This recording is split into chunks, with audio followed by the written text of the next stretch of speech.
minus 10, 9, 8, 7, 6, 5, 4, 3, 2, 1, 0, and liftoff.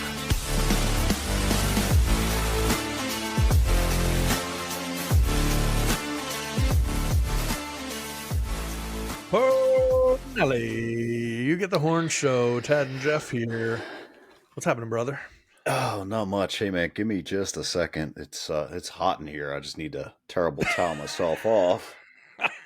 Oh, that's much better. Much It's better. It's the lighting truly in disgusting. Truly disgusting. What's going on, brother? Oh, man, we're going to have some fun tonight. We got a lot to talk about. I don't know that we will even need to talk about the Steelers-Ravens game. There's so much that happened in the We should probably league this lead with weekend. that just to make sure we can get it in. I just feel yeah. like people, they've already formed their opinions. We're not going to change any minds, you know. No, we will touch on Steelers-Ravens. We will touch on a lot of the matchups, Niners-Cowboys, and some different things. We're also going to touch on some major injuries that have happened now. Gosh, I mean, a laundry list of people going on the IR, some big names, big players.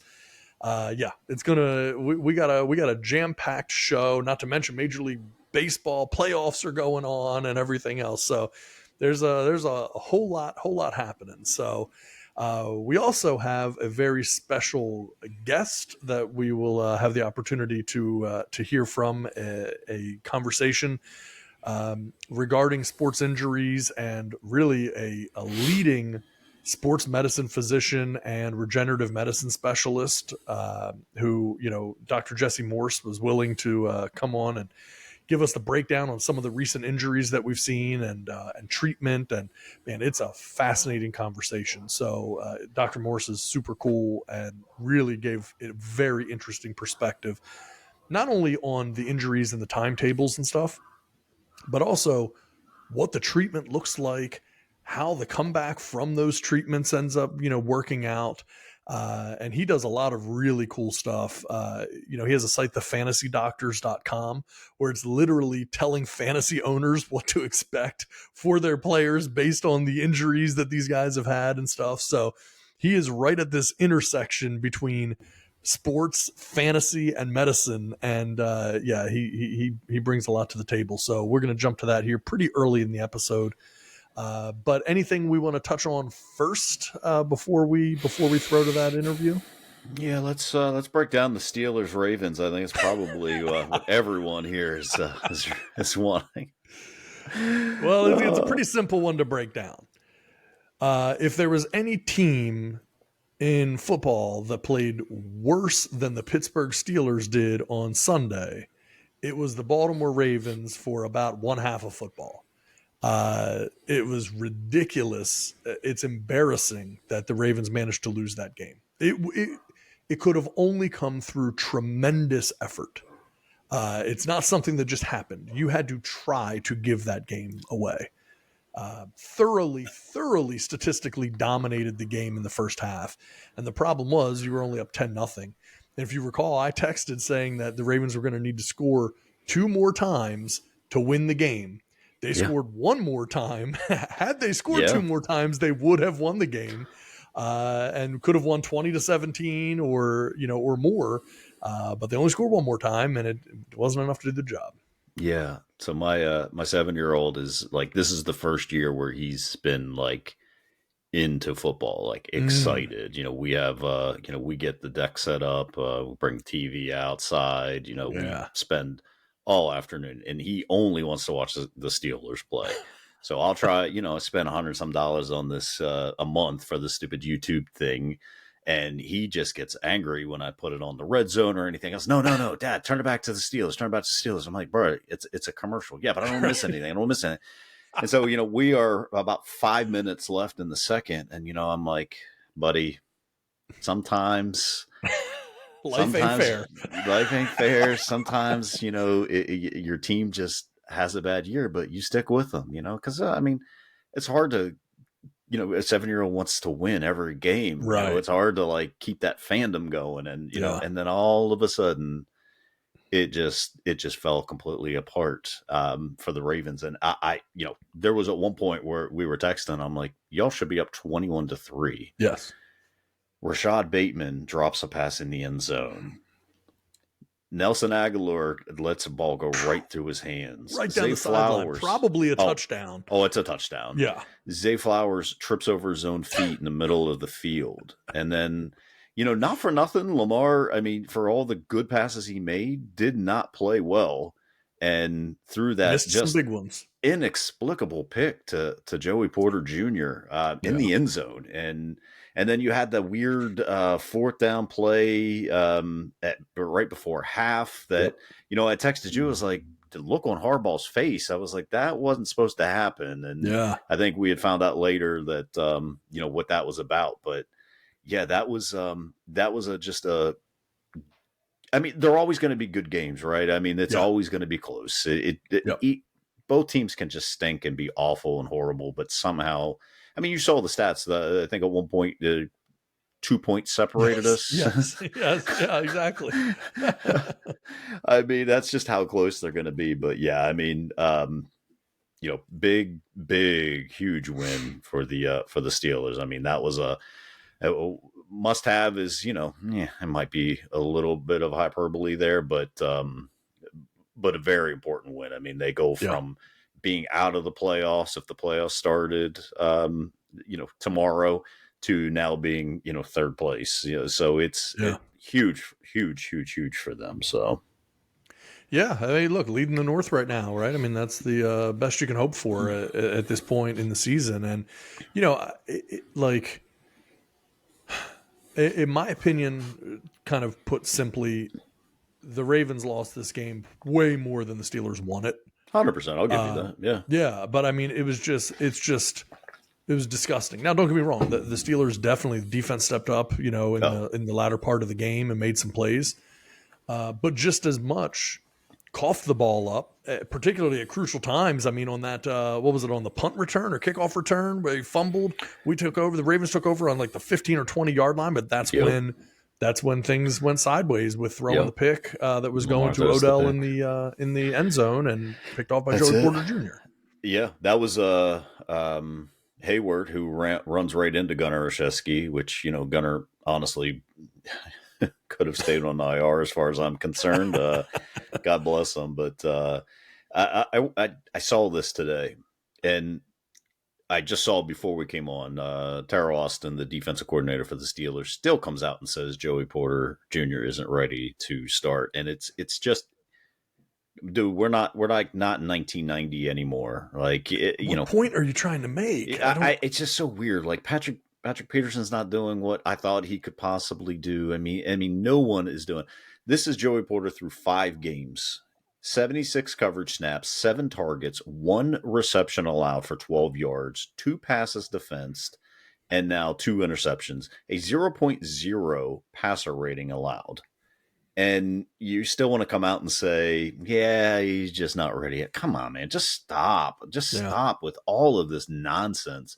And I don't know, did you see the Matt Canada non-celebration after Kenny Pickett checked out? And yes, I'm so curious to get your take on this, because I have a take on this, but I want to get your take on this. So what I think is he was pissed because of the time that was going to be left on the clock. And they had the opportunity to take it down because they were in field goal range at that point. So I think that's what it was. That was my opinion when I first saw it. I was like, yeah, he was probably a little upset that Kenny checked out of probably the run for right up the middle for a half a yard. Right. That was going to have Boswell kicking a 54, 55 yarder in gusting wind, you know, and he's great in Pittsburgh. He's great at home. He knows how to kick in that stadium, but come on, you have 101, which I'm not sure. I guess Ravens were selling all out, and you leave George Pickens 101. And he said, look, anytime I see George Pickens 101, I'm going up to him. And why wouldn't you? The dude is a monster. Well, the other thing is, it's like, for a lot of people, they're going to say, well, yeah, but, he was being defended by Marlon Humphrey, so you're going to trust that one-on-one matchup. And I agree with you more times than not. except this is Marlon Humphrey's first game of the season. The dude has been out. He had foot surgery. This is his first game back. How in the world you are not rolling coverage to be able to help a guy whose first game after foot surgery is happening now? It just makes no sense to me. Again, that was an asinine decision in my mind when I'm watching it, going, how would he even have one-on-one coverage at a crucial part in the game? You know, I would have felt differently maybe if it was with someone else, but the guy, forget the name. It's your first game of the season after a foot injury and foot surgery. So it's a tough enough matchup without all of that. And then you add that to it at the end of a long physical game.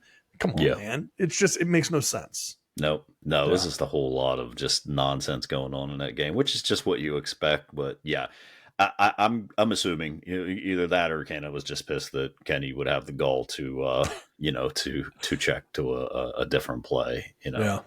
But you can tell, like, when they're running that no huddle and they're running that fast tempo, just how much more confident Kenny Pickett looks. It's amazing. Like that whole game.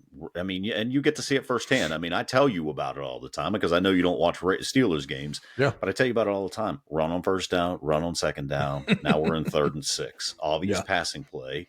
And he was trying to do that back shoulder fade like all game long. And I was like, holy crap, like what is happening? Like I'm just beyond frustrated at that point, and then he gets into that hurry up tempo, that fast tempo where I'm sure like he's got 2-3 plays that he can calls them, makes quick decisions and accurate. It's amazing. And how like this regime doesn't understand this and can't see this is just beyond me. I mean, don't get it twisted. Matt Canada still should be fired. I don't care. They won the game in spite of him. Right.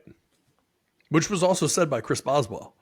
Did you saw that clip? Oh, yeah. I think I sent that clip actually. Yeah. When they're coming in, they're at the end of the game, they're going to the locker room. Matt Canada goes down and, is giving somebody, was it Tomlin or someone else, one of the coaches, a big hug after the win, and everyone's filing in. And then you see Chris Boswell say, doesn't have anything to do with you or wasn't because of you. I can guarantee you that. And I mean, you could tell there's some tension, and there has to be, right? There has to be that team. If you're a player, and we've talked a little bit about this before, the window of time that you have to win as a player is small. And I mean, when's the last time that Pittsburgh went to the Super Bowl? Oh my, it was, you got me. You put me on the spot. I don't honestly remember, to be perfectly honest now. It's been years. Yeah. Been a while. It's been quite a while. Yeah. And so the thing that happens, right, is that when you go into that situation and you say, you have guys who are going to play their whole career or could potentially play their whole career and not have the opportunity to make it to the Super Bowl. Like, guys, the tension starts to run high because, I mean, think about it, right? I know for a fact, like the Ravens, last time they went to the Super Bowl was when they won it in 2012. And so when you look at that and you go, okay, this is the 11th year of that. Like, guys start to get impatient when it comes to that because there aren't a whole lot of 11 and 12 year careers. Right. Kickers there can be, but outside of that, there just aren't a whole lot of 11 and 12 year careers in the NFL. And so guys see that they're losing their opportunity, and that's frustrating. Last Super Bowl would have been 2008, which we won. Wow. Yeah. Okay. So even longer, right? So if you think about, like, there's essentially nobody that has been around. Whole careers for the Steelers have come and gone since the last time they were in the Super Bowl. Lots and lots of them. And then, you look at where they are now. Sorry, 2010. 10. Okay. Yeah. So 2010. So either way, right? I mean, still exactly. Last Super Bowl win was 2008. Last Super Bowl was 2010. Yeah. So right. I mean, okay. So, that's again, whole careers have gone by. Since the last time that the Steelers were, were relevant in that way. Same with the Ravens. And so when you look at that and you go, okay, then, guys are going to be upset. And when they feel like there's a really specific reason for it, they want to see that solved. They want to see that problem solved because they feel like it's a solvable problem. That's it. Yeah. That's what it boils down to. Yeah. Yeah. It's one of those things after 3 years, you've had to have seen enough, and now you're just again. I feel like we talk about it every single week, but Yeah. it's just like Mike Tomlin is just like being hard headed just to be hard headed. Like it's just such a weird thing. Like you can't truly you can't truly believe that Matt Canada is the answer. Like Mike Tomlin can't go home thinking, "Nah, I've got the right guy." It's impossible. Yeah. You look at you look at teams like the Dolphins and Mike McDaniels, and you look at the San Francisco 49ers. I mean, they've got quarterbacks that, Tua's fantastic, but he's really super good in that offense. Brock Purdy Brock Purdy's played 17 games, whatever it's been. I don't even know if it's been a full 17 games. And his players are wide open. Like he barely has to make these throws. There was a couple of throws Sunday against the Cowboys where, he had to drop it in. But most of the time, these guys are wide open. I think someone had actually went back and looked, and the first throw that Tua made that the guy wasn't wide open was it was something like 2 minutes left, 3 minutes left in the second quarter. And he had already thrown for over 200 yards, a couple touchdowns. The guys are running wide open, but that's what an offensive genius or offensive play caller can do for your guy. Yep. It's not that Brock Purdy is head and shoulders better than Kenny Pickett. He's just in an offense that if the guys are running wide open, there's not a whole lot. Like I could probably hit 40% of my passes. I'm assuming, if they're running that wide open. Yeah. It's just, that's what an offensive coach can do for you and can do for a team and can do for your quarterback. I mean, it's amazing what just some ingenuity can do, and not trying to shove the ball up the middle when your offensive line can't give you any push. Like where's a wide receiver screen? Mix it up. Like they're just stacking the box. If you put 8 in there, well, what do you think? Like Najee's getting hit a yard behind the line and falling forward for 2 yards. Like he's like first, second, third, somewhere in there in yards after contact. But the problem is he's getting contacted 2 yards behind the line of scrimmage and making it back to the line, or maybe making a yard or two. It's just, And I'd love to see some more Jalen Warren in there. That kid is great. Came up big in certain moments. So we're going to end up spending way too long. We already have. But what is your take on Lamar Jackson? Because let's be honest, since 2021? I mean, he has fumbled away, turned over in a lot of crucial situations. I believe he's leading the league in that category. Yeah, it's interesting with Lamar Jackson. I the thing that makes me crazy is that there will be a lot of great play, right? And so there's no doubt. I mean, the guy has all the talent in the world. Where I give him a little bit of a pass right now, not a complete pass, but a little bit of a pass. He didn't play a good portion of last season. He didn't play at all in the preseason. So, essentially we're 5 games into the season. This has been his preseason. And this is with a new offensive coordinator in a new offense. And with a ton of new players on the team, right? I mean, when you look around at who's out there now with Odell and Zay Flowers and Nelson Aguilar, all these guys, I mean, they're all new players to the team that he's never thrown with, and he didn't even play with them in the preseason. So, from that perspective, I give it a pass in that he isn't looking as good as he should. Now, he did come into Sunday's game still completing over 70% of his passes on the year. There was a lot of good things. However, the turnovers are hard to explain. Now, the one late in the game, TJ stripped him from behind. I don't have any issue with that. I mean, he was going back to throw. Like, that's fine. That's going to happen. You see it happen with every quarterback. Would you like him to have a little bit more spatial awareness? Sure. But realistically, that one I don't mind. The others, okay, it looked like an awfully bad throw to Odell in the end zone. Was Odell where he was supposed to be? I don't know. Like, that's the thing that I've been torn by when I'm watching this team. you're watching the Ravens and you see Lamar throwing to Zay Flowers. Ball's not where you would want it to be for Zay to be able to catch it in stride. Is that a bad throw by Lamar, or is Zay not sitting down where he's supposed to in that route to be able to catch the ball? And I don't know the answer to it, right? So it's just, but when you have a rookie and a new offensive system, it's very difficult to know, well, who's at fault there? Is Lamar throwing the ball exactly where it's supposed to be, but his receiver isn't where they're supposed to be? Or is the receiver where they're supposed to be and Lamar's not putting it on him? I don't know the answer to that, but the turnovers are a problem. And those are the things that, Harbaugh has always been completely opposed to turnovers. I don't care who you were, running back, you will get benched the moment you fumble the ball.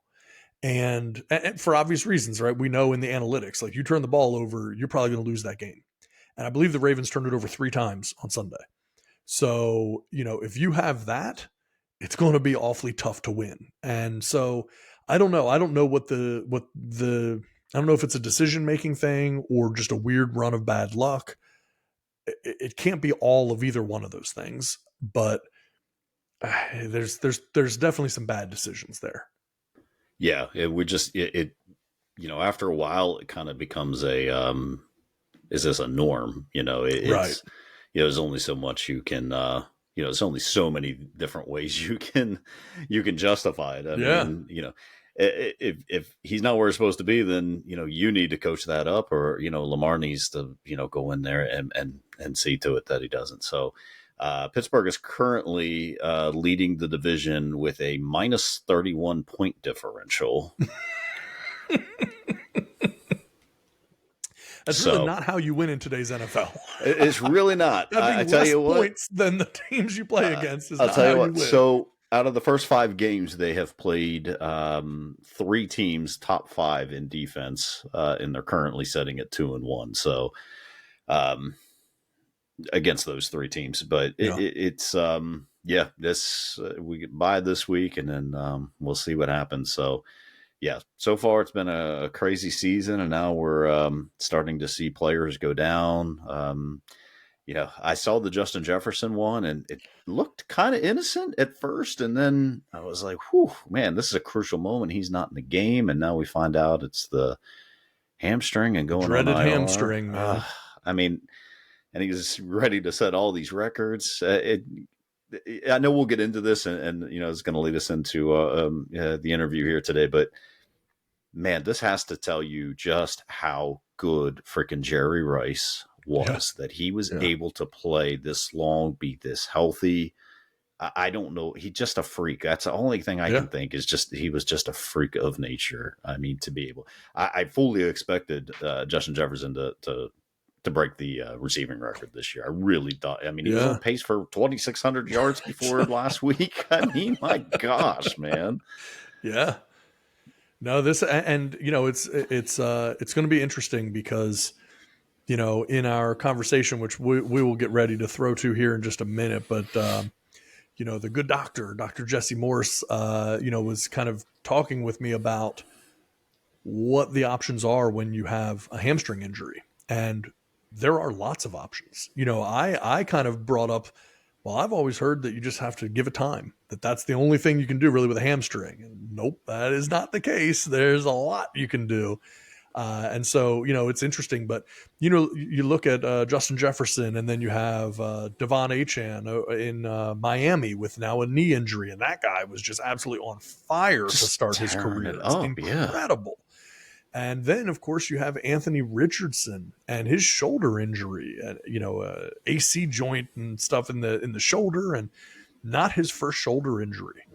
And there's and I'm talking, again, this will be talked about here in a little bit, but going back to high school, Anthony Richardson has had issues with that throwing shoulder, and so I think.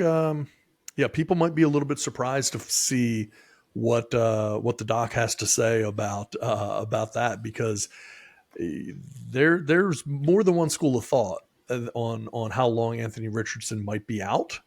And there are some folks that might think we may not see Anthony Richardson again this season. So it'll be very interesting. Yeah, yeah. So yeah, I mean, look, the player injuries, I mean, good Lord, we see them constantly. I mean, if you look at just the list of player injuries in the NFL right now, they're huge. James Conner just went on the IR as well.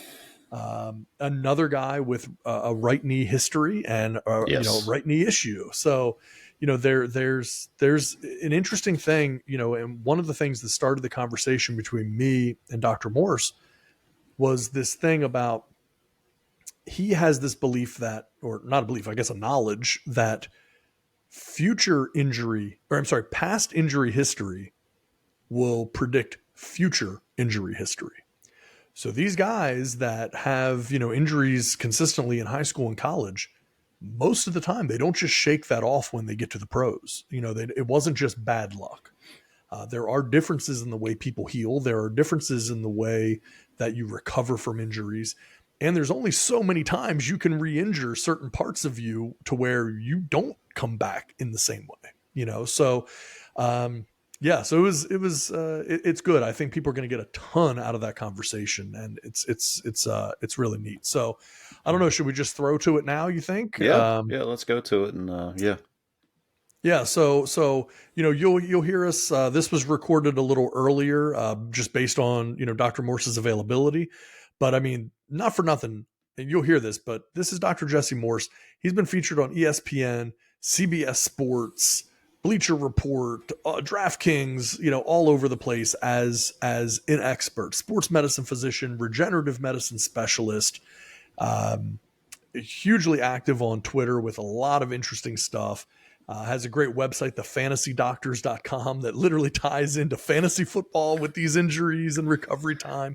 Really, really neat stuff. So anyway, we had the opportunity to sit down and talk, and I hit him with some questions on these most recent injuries that we've seen in the NFL, and kind of where he would go with them in terms of treatment and everything else. And so I think we'll go ahead and play it. You and I can just kind of shut our mics off and listen to him kind of roll with this thing. And I think people will get a real enjoyment out of it. So let's bring up our conversation here with Dr. Jesse Morse. All right. So when we're talking about week 5 NFL injuries, look, we see them every week, right? They continue to amass. And I thought, rather than just hear me talk to myself about this or anything else, I wanted to bring in an expert to be able to talk with us about NFL injuries. And I decided to bring in one of the best. This gentleman's been featured on ESPN, CBS Sports, all over the place. A sports medicine physician and a regenerative medicine specialist, Dr. Jesse Morse. Thank you, Dr. Morse, for being able to join today. My pleasure. Thank you for having me. Well, I was excited to be able to talk with you about some of these injuries, because I do think, you put something out on Twitter, or I guess we call it X now, but and it was specific to Anthony Richardson and his shoulder injury. And one of the things you were kind of mentioning on there is the fact that kind of previous injury history will tell us a lot about future injury history. And I thought that was really interesting, because I think as fans just within sports, a lot of times you just kind of look at it like either a guy's unlucky or, man, he's just kind of injury prone. But I thought before we get into a few of the specifics, I was wondering if you could maybe just take a second to touch on maybe why that is, that if a guy has a history of injury, there's a high likelihood that that's going to continue. So the body only has the ability to heal at about a rate of 85%. So after you've stopped healing, or after you injure a healthy body part, you'll only be 85% perfect from that point forward. And a lot of that has to do with scar tissue. So the issue with scar tissue is it's not as flexible and it's not as strong. So it's the weakest link. And eventually, if something's going to give, it's probably going to be scar tissue because it's the weakest link. And then you end up re-injuring the same injury over and over and over again. And every time it heals, the body puts on more scar tissue, sometimes calcium, which is what bones are made of. And then that becomes the weakest link, and then you re-tear it, and you have this vicious cycle, and it never gets back to perfect or 100%. So you always have an area that can't handle the load you're asking it to handle. So when Anthony Richardson, we'll use this example, when he injured his right throwing shoulder twice over the period of 2 years when he was in high school. Yes, we're going back to high school. The problem is the body is like, well, this is the best I can do. And it put in scar tissue. So now those ligaments that hold the AC joint together, which are responsible for the throwing motion, those ligaments have more laxity, or think of an elastic band and it's supposed to be this tight, and eventually you stretch it. So now it has more play. And the problem is that scar tissue is building up on each side where it attaches to the bone. And now when you injure it, it tears. So now the bone kind of goes wherever gravity brings it. And depending on the level of how many ligaments are partially or fully torn will depend on the type or grade. It's usually type for this type of injury. And the higher the number, the worse the injury is. So type 2s are frustrating, but not the end of the world. Type 3s are bad. Type 3s are 50-50 chance you're going to need surgery. For an elite caliber of this in his throwing shoulder on a rookie contract, 3 to 4, fourth pick or whatever he was. Yeah. Do you want to just hope that he doesn't land on it again in a month? I would not be surprised if they end up, this is tricky. Half of them would say, hey, let's go to surgery, and half would say, hey, let's just hope that it heals properly. He went to see Dr. Meister, who's a famous orthopedic surgeon in Texas that does a lot of, he's the Texas Rangers doc, but he also does a lot of pros. That's who did Brock Purdy's elbow. That's who did Dak Prescott's lat a couple years ago. He consulted him. So he's kind of a shoulder or elbow specialist. And as a result, they're going to get an opinion in there. And then from there, they're going to decide, hey, surgery or no surgery. And from that point forward, we'll know, is it going to be out a month or is this going to be season ending? That's what we're going to hear from there. Interesting. Now, so from your experience, if say an Anthony Richardson goes and he gets checked out and that doctor recommends surgery, at that point, is it just kind of like that is what it is, or is an Anthony Richardson going to say, well, I'm going to go to a second, I'm going to go to a third? So Meister do a lot of guys actually try to find? Yeah. So Meister was likely the second opinion.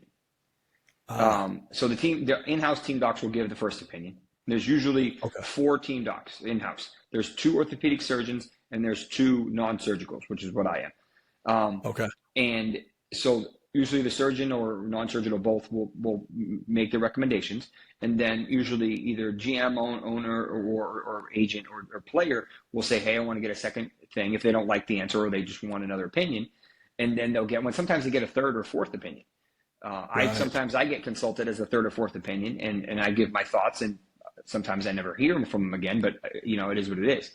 And then at that point, they go with the best option that they think is best for them, for the player. Got it. And so just out of curiosity, it just popped into my head just as you were talking. So for yourself, right, you've been a third, a fourth opinion for somebody. Do you would you meet with the person, or is it a thing where they send you the x-rays, the results, and then you just look at it? Yep. A lot of these players can't fly. I mean, they can, but the Zoom is just like this, very helpful. They'll send me the info, and then I'll review it, and then I'll Zoom with them, talk with them, and so on and so forth, and that type of stuff. And then sometimes if it's, I live in Miami, so a lot of players live here or don't mind traveling here, and they will fly down and you get evaluated. And then sometimes you'll have the agent or somebody, trainer, physical therapist, sometimes I call him a trainer, to send it and say, hey, can you check out my guy and see what you recommend? And within reason, I usually can give them a good gauge, just based on knowing what I know about them, what the severity of the injury, knowing what I know about the body and how it heals, and knowing what I specialize in stem cells. So knowing what I know about, hey, if I can't fix it with stem cells, then you're not going to be able to fix it with stem cells in the United States. I'm super aggressive. And I have access to whatever I want. So the only time it's going to be either surgery, straight PT, or stem cells. Those are basically traditionally the 3 options, depending on the body part. So I'm going to give them the regenerative recommendation. And they're all, all the regenerative are probably going to be relatively comparable. Surgeries that usually depend on the surgeon, and then PT or the non-surgicals a lot of the times are going to be very similar. Got it. Interesting. So from the stem cell side, we don't have to go too far into this, but it is part of obviously regenerative care. Would you, in your mind and in your area of expertise here, is pretty much every type of injury a good candidate for stem cell therapy, whether it's an AC joint in an Anthony Richardson Yeah. or a Devon Achane's knee, you know, Correct. like Yeah. is it any good injury? question. Most people don't understand stem cells, so I'll start with that. What are stem cells? We're not injecting cells that can go in and create brand new tissue or whatever type of tissue they want. Those are unstable and unhealthy. You should not do those. Okay. That's what people think they are. In actuality, think of them as what we call MSCs, or what we used to call mesenchymal stem cells. The proper term is really medicinal signaling cells. So what those are basically, think of it as the ultimate traffic cop. Hey, I see an injury there. Hey, here's all these growth factors. You need to go to fix. You go there, you go there, you go there. And it's kind of coordinating with your stem cells of whatever the location is to give you the nutrients it needs. And then you put the needle exactly where it needs to go. And then you're delivering those products. You know, the issue is, does the body, the stronger the product, the worse the injury, the stronger the product needed. So you have different levels, but in general, you have your, what we call prolotherapy, which is relatively mild. Then you have your PRPs, which is from the blood. And then you have your stem cell lines. And each one's about a 3x above the other in terms of potency. Your stem cell lines is obviously the strongest. And then you have a couple from you. You have adipose or fat, and then you have bone marrow. And then the not from you, amniotic is probably the most popular, in my opinion, the most potent. You can do Wharton's jelly, which is similar, but not quite as potent in my opinion. And then you have something called exosomes, which are kind of like a placental-based product. And each of these work in a different manner, but they all achieve the same goal, but the results and the timing is a little different. The ones from you are really inflammatory, so they take time to heal, but they're coming out of you and they're going back in you. So you're just borrowing and relocating it. PRP is not true stem cell, but it does a great job at mild to moderate injuries. Whereas something like an amniotic or an exosome are non-inflammatory. So there are billions of growth factors and even actual tissue that goes in and kind of creates a scaffold. So you're kind of like building on top of it. And a lot of times we'll mix and match them depending on the severity of the injury, the caliber of the person you're dealing with. Do they need to be on the field? Do they just want to be playing tennis? You know, whatever it is. And unfortunately, cost plays a role as well. But these are, yes, you can pretty much put them anywhere. There's certain places you should not put them, but in general, you can put them anywhere because the basis of the injury is usually the same. You just have to step back and say, why? And the reason is usually instability. So think of it as you're sitting on a bar stool, and we'll say this is your knee. The bar stool, 3 of the 4 legs are really loose, and you're like, that's true instability. You have no idea where that bar stool is going to go. Any way you lean, it could go any which way, and you could be falling off. Think of the bolts as the ligaments. Okay. So if those ligaments are really loose, then you're going to have a heck of a time being stable. And what happens is the body cannot restabilize, or cannot build new ligaments because it has a poor blood supply. So what happens is the body ends up using the muscles as protectors. So it's like, hey, we don't want you to be unstable. We're going to spasm and prevent that injury from getting worse.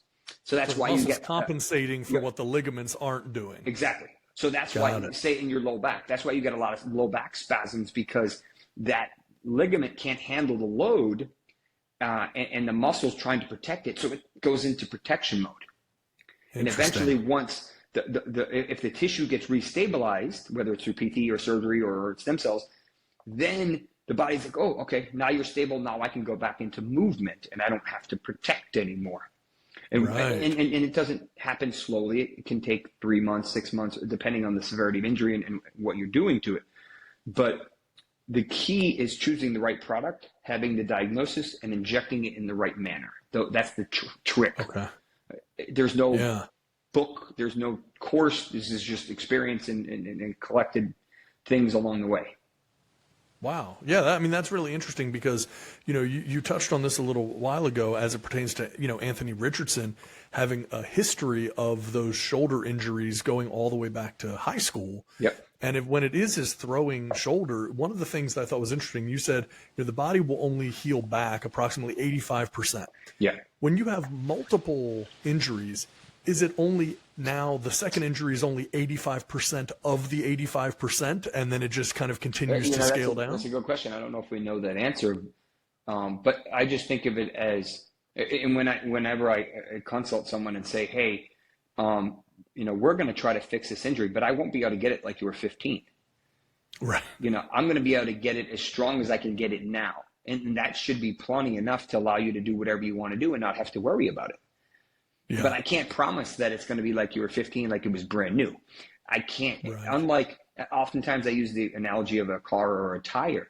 I say, your meniscus, you've been using your meniscus every day since you were 15. Think of driving a car for 20 years, never changing the tires. Of course they're going to be beat up. But you have the luxury of changing the tires whenever you want. You can't do that with your meniscus.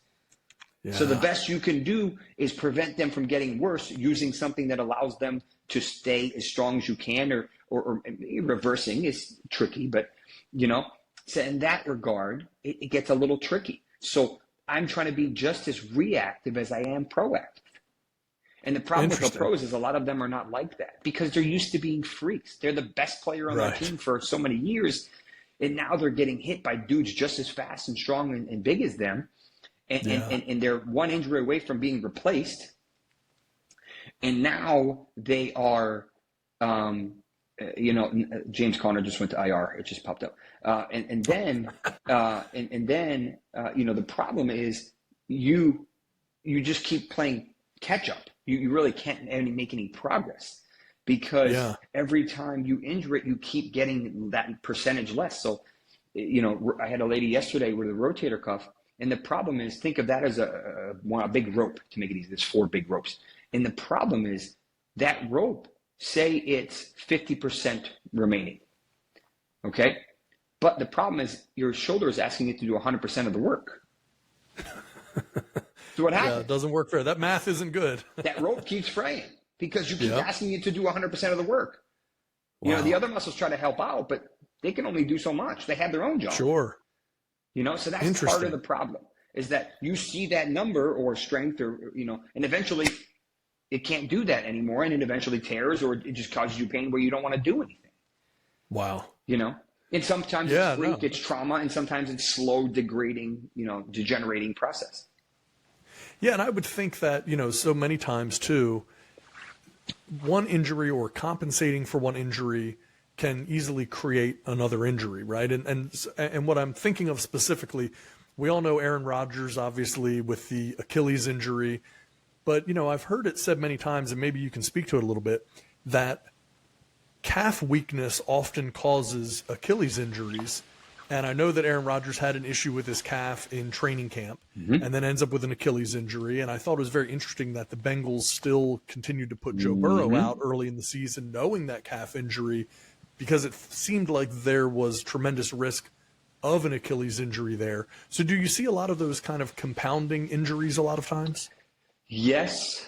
I'll give you an example. Initially, when I thought Achane's injury, when I seen it initially, it looked like a high ankle. It looked like a mild high ankle because of the stress of the ankle.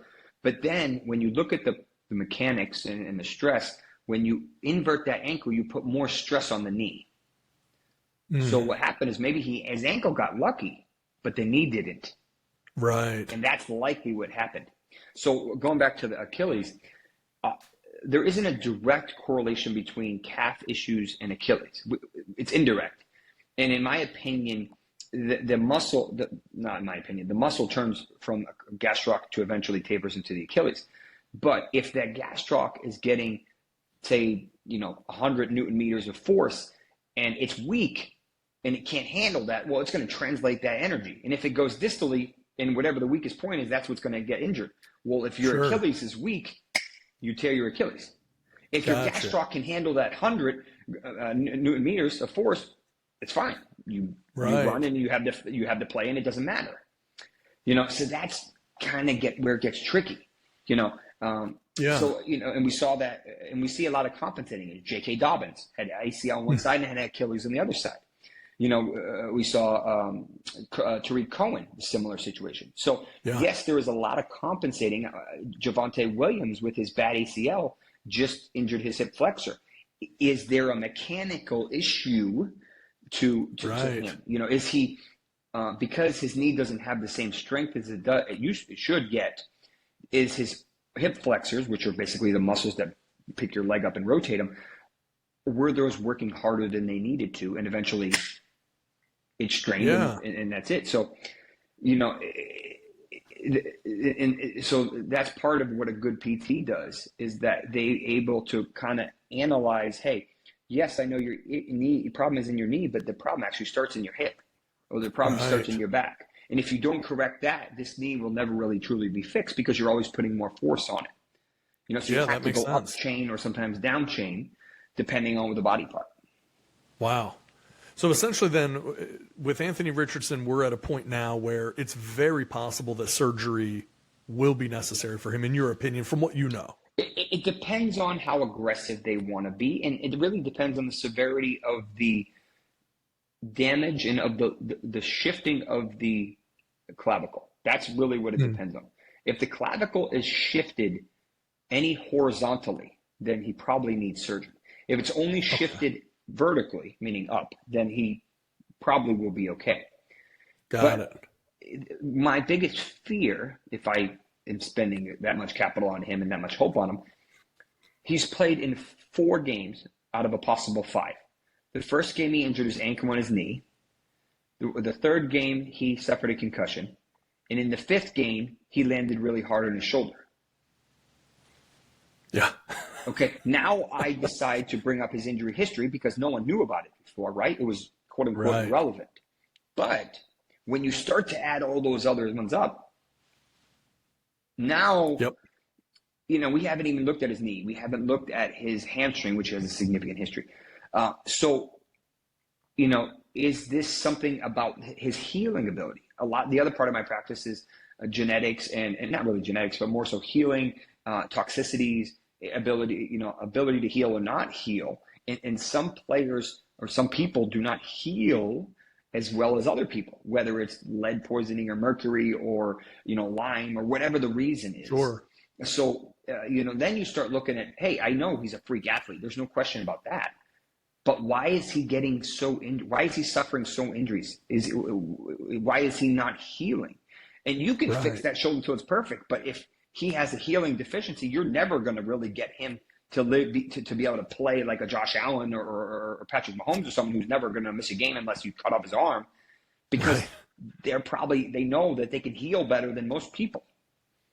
You know, so it's kind of opening a can of worms, but that's what I do with my pros. Like, if you want the full analysis, you're going to do some testing, but you're going to find out stuff that you don't know about yourself, and you'd rather know than not know. You know, and one of my favorite phrases is, you don't know what you don't know. That's right. I mean, if you don't test for it, I can't tell you if you have it or don't have it. I can't tell you if, and these guys are worth millions and millions of dollars, so it's not really a big deal. Regular people, it gets expensive. But it's tough. I mean, we don't really know which way this Anthony Richardson situation is going to go. One doc could say, hey, he's fine, you know, give him a month off. And the other docs could say, hey, you know, he probably should need surgery. And then the question is, which one do they want to do? And then you have some, and I won't name any names because he's super famous, but there's some players that are old school. They think the body should heal itself and you shouldn't really need to help it. So maybe you recommended surgery or an injection or whatever, and they said, no, if it didn't heal, you know, the body will heal it on its own. So now you're increasing the risk because you don't believe in X, Y, Z. Got it. That plays a role in it too. Yeah, that does make a lot of sense. Wow, you've given us a lot of interesting things here to think about, because it is the topic of sports injuries is just not only a fascinating one, and I think what you do that I really like and I think is so interesting is, you know, you talk a lot about the impact of injuries on, you know, fantasy football teams and things like that. I mean, you have the site, thefantasydoctors.com, where, you know, you can literally talk about like, hey, here's how long this type of injury is probably going to keep a player out, and, you know, and have some awareness of that, which is pretty fascinating. That it's such an interesting kind of segment that I think is only going to grow in importance, you know, when we look at just the sheer value, the amount of money that's being paid to players. Naturally, injury, healing, all of those types of things is just going to be a huge, huge portion of the marketplace, moving forward. So I think Oh that's yeah. really interesting. And a lot of these guys, this is a bad sport. It's a vicious sport, right? There's no question. Yeah. But why don't these guys spend 3-4 hours and get their full bottle analyzed? What is it, 1,000, 2,000, whatever it is. Right. But whatever that is, I promise you it's significantly less than a game check. Whatever it is. That's right. It don't matter. So it's like, a lot of these things you can predict. I can't tell you when it's going to happen. I can't tell you the severity, but I can tell you that if you don't address that issue, it's going to come back to you, whether it's sooner than later. Yeah. And if it's a bad injury like an Achilles, it's really going to cause a destroy. I had a pro in here the other day. His knee, I could do this to it. You should not be able to do that to a knee. Wow. And so that means his ACL's loose. Yeah, now, he might not have known it. He would say, hey, this is just how I am. But I can tell you his knee should not be that loose. Right. So in that regard, I don't want to scare him, but I kind of want to scare him because, if he doesn't know that his ACL is loose and then all of a sudden he tears his ACL, it's like, well, I didn't know why. I mean, yes, I could have told you that because his knee was super loose. Whether or not you wanted to do something about it is kind of up to you. Right. But interesting. That's something, and a lot of docs I don't do any traditional medicine at all anymore. No Band-Aids, no steroids, nothing like that. That's so a lot of those are temporary solutions. Oh, let's Band-Aid it and let's hope the body fixes itself. No. Yeah. That's just kicking the can down the road. You're telling your brain, hey, you don't have pain. But in actuality, not only do you have pain, but now you're making a mild injury moderate because you're pushing through that reminder, don't do that, because the steroid just told you not to do that. Wow. But the steroid's overriding that reminder, hey, don't do that. Right. So, and that's the easy way to do it. Man. But that's the problem. Sure. That's the versus problem. Not treating it, you're just masking it. No. You're turning a blind eye to it. This is temporary solutions. Wow. And the problem is that's how traditional medicine is based. Cortisone, maybe a gel injection for the knee. Oh, let's do surgery. Let's do PT. That's your option. Right. You have not once actually helped that tissue unless you reconstructed it in the OR. And then you have your own set of headaches with scar tissue and, so on and so forth. And that's part of the problem. They don't want to fix the root cause. They just want to Band-Aid it and get you back out there until it breaks again. Get back out on the field, keep going. Yeah. Wow. And that's why all of these pros have their own docs like me. Because the traditional docs are not going to approach things like me because there's 50, 60 guys on the team. There's no way you can spend that much time with them each week. That's not possible. Yeah. No. So, a long-winded answer, but yeah. Interesting. So let's do this. Before we wrap up, one last one I wanted to touch on is just Justin Jefferson's hamstring injury. We see hamstrings, obviously a major problem in all of pro sports, certainly in the NFL, particularly early in the season a lot of times. Is there much, you always hear that there's just not a lot you can do with hamstrings other than just give it time. That's kind of the solution. From your experience and your knowledge and expertise, what do you do? How do you treat a hamstring injury? Is there much you can do to speed up that process? Oh, yeah. Oh, really? Oh, yeah. There's a lot of stuff you can do. I need you to look at the hips and see if they're rotated. So think about it this way. If one hip is higher than the other, and those hamstrings don't get any longer, that higher hip means that hamstring tendon is under more tension. Right. So which one is going to likely tear faster? Sure, yeah, that tighter one. Right? So now the IT band, which is that stupid thing that runs up and down the side of your leg that's super tight, that tightness correlates with hamstring tightness. The tighter that is, the tighter the hamstring is going to be. Yeah. The problem with a lot of these guys is they're not pushing it often enough. They baby it. And then the team asks them to go 100%, and that tissue's not ready. It's like you wake up, you start a car that's been an engine for 3 months in the cold winter, and then you say redline it for 20 minutes straight. Right. There's no way that engine's going to be able to handle that. It's like, bro, I need to be going. I need to get lubricated. And that's part of the problem. That tissue is not ready to handle that load. I would inject the hell out of it. The tissue is very unique. The hamstring in particular, because the hamstring usually it goes from bone, tendon, muscle, tendon, bone. That's traditional. Okay. This goes bone, tendon, muscle, tendon, muscle, bone. Oh, wow. So Okay. there's huge, what we call myotendinous junction in the middle of the hamstring for the biceps femoris, which is the big one. And that's usually what guys injure because the tendon doesn't have a good blood supply, just like an Achilles, just like a rotator cuff, just like a patellar. It doesn't have good blood supply. So what does it do? It scars. And we go back to the scar. So what happens? You force it, whatever the weakest link is, that's where it tears. And then you throw, so think of Julio Jones. Then you throw more scar tissue on. Then you run again, and what happens? You tear it again. And you have this vicious cycle. Wow. So what you do is you beat up that scar tissue with the needle. And then you inject PRP or you inject stem cells, whatever you want, to try to get that tissue as healthy as you can. Maybe you inject that where it attaches to the hip. Maybe you inject where it attaches to the knee.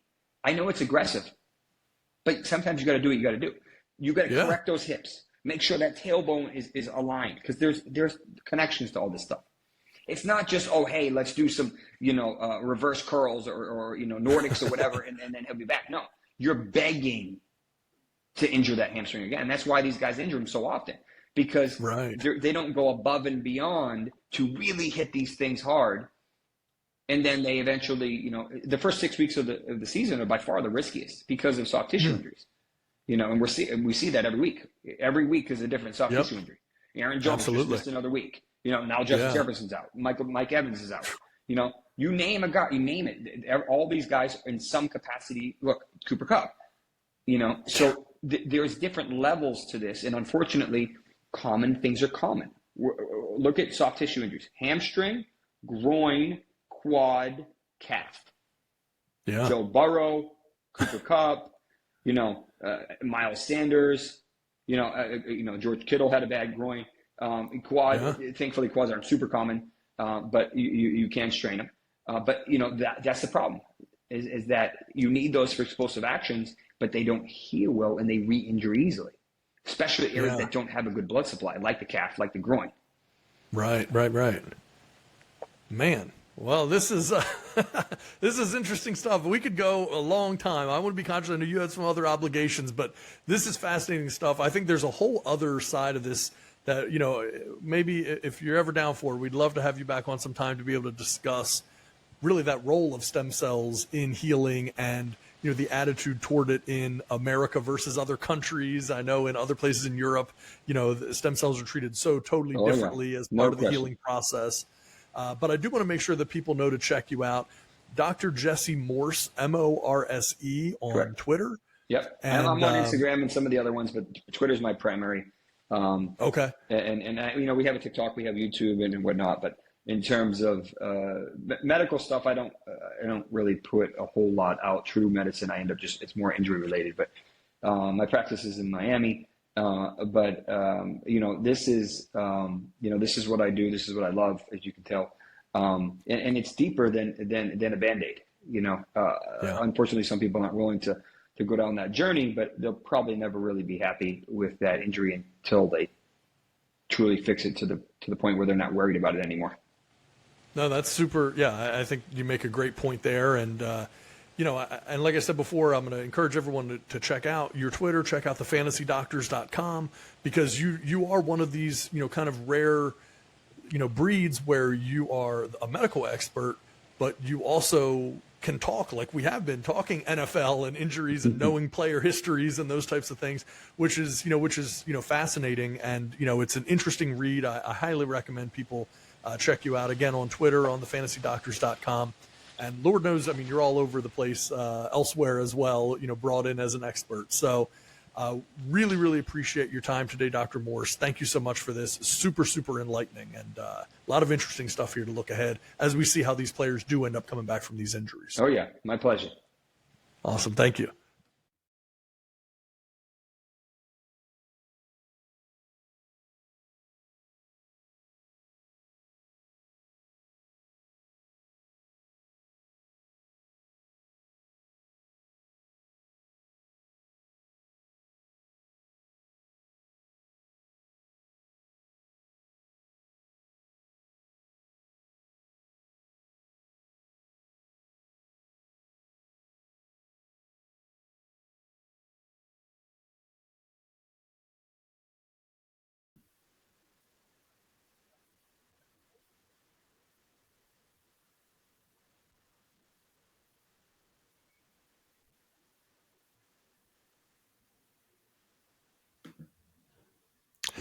Yeah, man. So, I mean, lot of great stuff there from Dr. Jesse Morse. I really enjoyed the conversation, and obviously we're going to try to have him back on the show sometime soon. But I mean, what jumped out at you, man? I had a bunch of things like talking with him that were just kind of like eye opening for me. That he had other appearances that he needed to get to on some bigger stages, but so we couldn't dive in everything. But what jumped out at you, if anything? May we all find something in life that we love as much as Dr. Jesse loves sports medicine. I Yeah, mean, this guy was passionate about this stuff. Like I mean, just you could hear it in his voice. I mean, he just yeah, loved talking about it. So, yeah, very fascinating. I mean, it's you always think of these, and it's really true. These NFL players, they're just like these finely tuned Ferraris and yeah. Lamborghinis, but it's just one little thing goes wrong, it just shuts the whole thing down. That's right. So it's interesting. Like, yeah, the hamstring thing with Justin Jefferson. So I wonder, what his course of action is going to be. It's usually nothing we hear about, but I mean that's Right. interesting. I mean, he was pretty much, hey, inject the mess out of it. Yeah. Let's break up that tissue that's in there. And he's completely right. You see so many injuries, these soft tissue injuries happen these first few weeks. And this is just, we wanted to eliminate injuries in football. And so you stop with these as many padded practices and, all these things, just to try to make it easier. And it seems like, maybe it's working. I don't know. I mean, they're going to tell you it's working, but you do see a lot of these hamstring things. And that's why, you always see these guys come back from injuries or holdouts. And the first thing that That's goes right. is a hamstring. And Yeah. and he explained it like, this is why, you're not working that thing up. And now you're going out 100 miles an hour. You can't do that. Yeah. This has to be a buildup that you have to get used to. So, fascinating stuff. Like I said, man, this guy is passionate. I hope everyone finds something in life that they can be this passionate about. I really do. That's great. I mean, and this is a guy who works with professional athletes and regular people, but lots of professional athletes.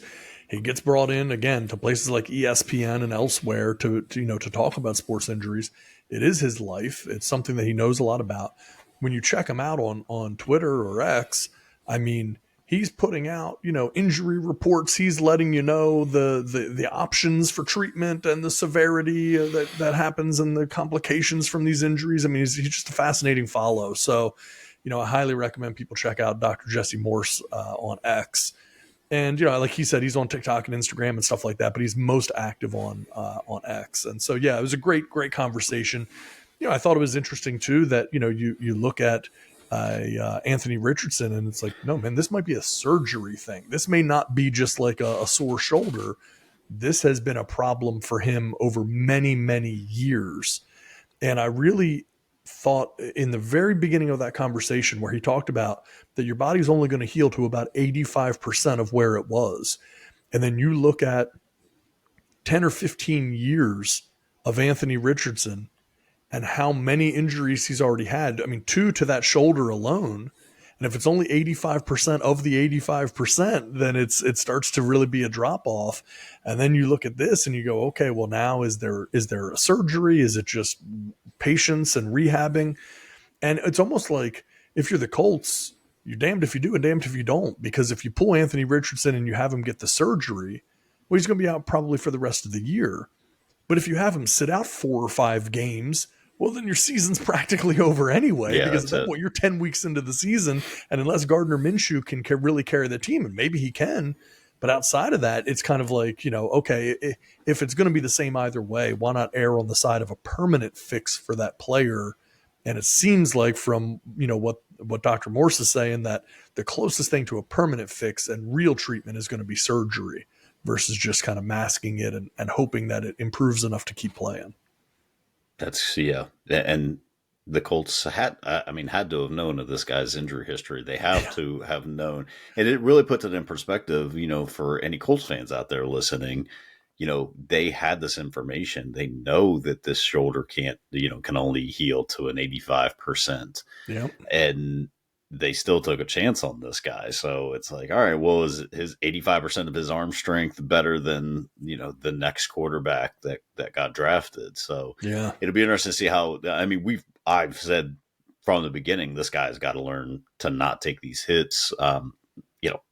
Shoulder injury, that's nothing really to do, but I mean, he's already already had a concussion, it's just, he's got to learn to not take these hard hits. He's a big dude, and the bigger they are, the harder he's going to get hit to bring them down. Yeah. So it's, that was always Ben's thing. And Ben had some issues with his throwing shoulder for a while, and he played through a lot, but it really diminished towards the end of his career, where he couldn't get the ball down as far as he wanted to because of that injury. So yeah, very interesting stuff. We'll see how the rest of the season plays out, but it's cool to know, like, yeah, hey, this might be a little bit more than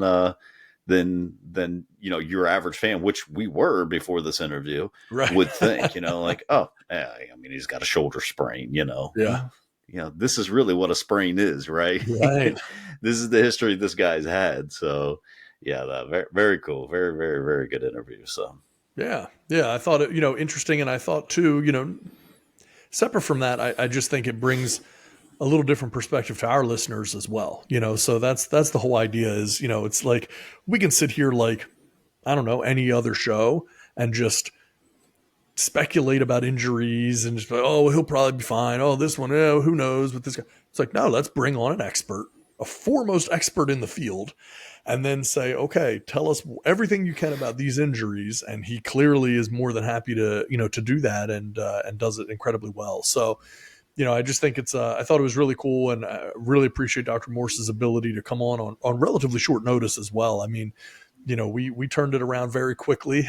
So, the audio may not have been quite as crisp and clear as the rest of the episode because he ducked into a private, office in his practice to be able to take the meeting on his phone and, run through it. So he wasn't, we weren't in studios and, and Right. everything else ready for it. But, I just thought it was really important and really good information to have. And, injuries, when you look at what these players are making, injuries and the business around injuries is just going to be bigger and bigger, and the focus on it being greater and greater, because rehab, treatment, all of those things will over time, and my prediction is that more over time it will become a bigger and bigger story in the news. When a guy gets injured, where's he at in his treatment? What kind of treatment is he doing? And right now guys kind of, I think, are sheltered behind, HIPAA and different things like that they can treat things privately.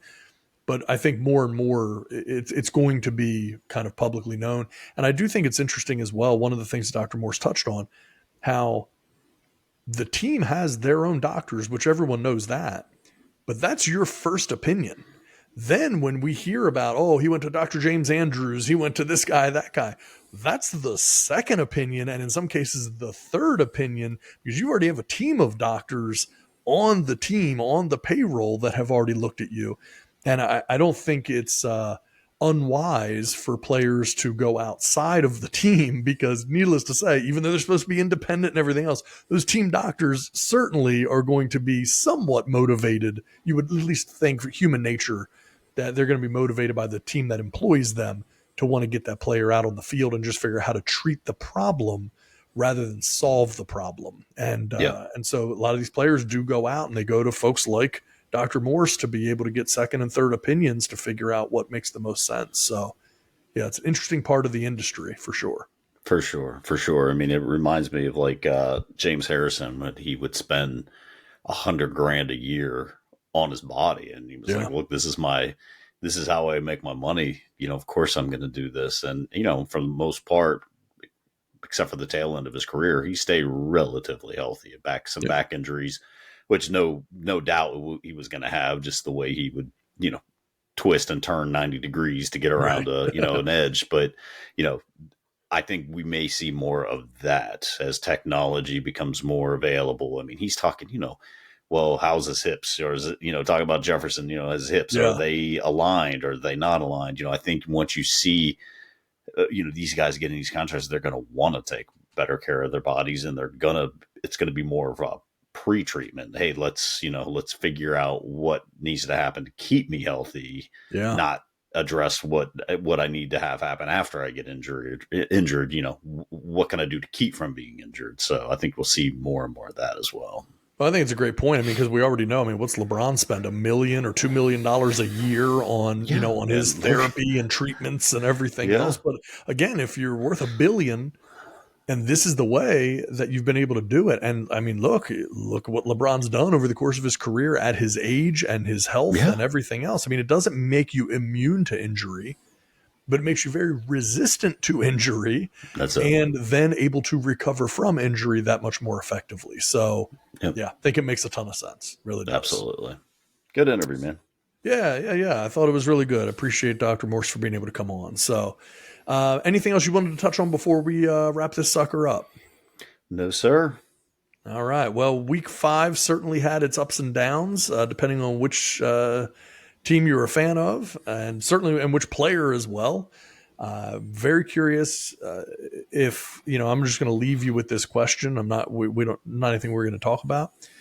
Very curious what the betting odds are right now on whether or not Kirk Cousins is still a Viking by the time this season ends. Because man, I mean, come on, this is like how the Vikings do not sell him at a high point right now when they have 1 win on the season, and it's just everything's falling apart. Now Justin Jefferson is down for several games, bare minimum. I mean, this is the time to ship out a Kirk Cousins, and I mean, again, is it the Jets? I don't know if is it the Giants? I mean, there's any number of places. Is it the Cardinals? There's so many people out here. And again, I don't know if I'm Kirk Cousins that I want to go to any of those teams necessarily, Right. But at least, there are folks out there and there are options. And, I think staying in Minnesota long-term is probably Kirk Cousins' least likely scenario at this point.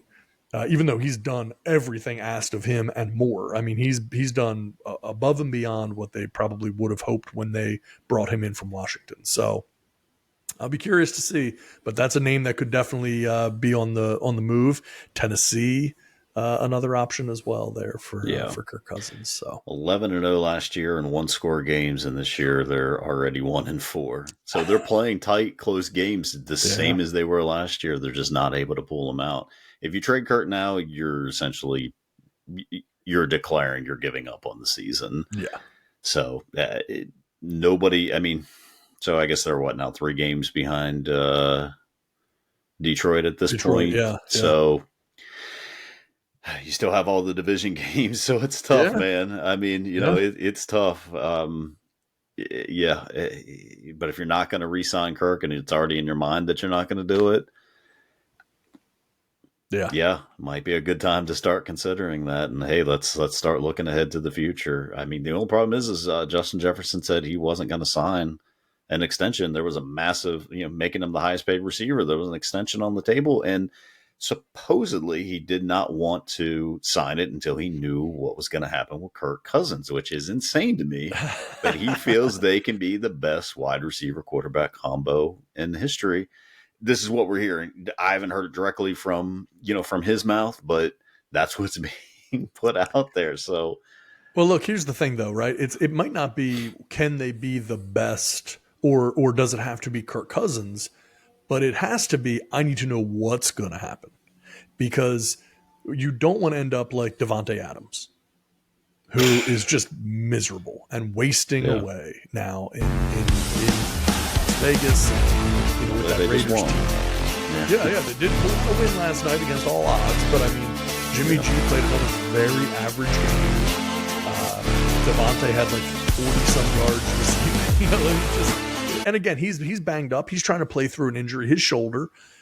He's trying to play through it. But point is, man, the great receivers have stability at that quarterback position. And, the moment you lose that, the wheels can come off of a career very, very quickly. Yep. And Justin Jefferson does not want to sit in purgatory waiting 6, 8, 10 years for the next time that they might be able to get a good quarterback in Minnesota. So, Right. It'll be interesting to see what happens there. For sure. All right. Well, anyway, that wraps it up for us tonight. Thanks for listening, everybody. We appreciate it as always, and we will talk to you soon. Good night.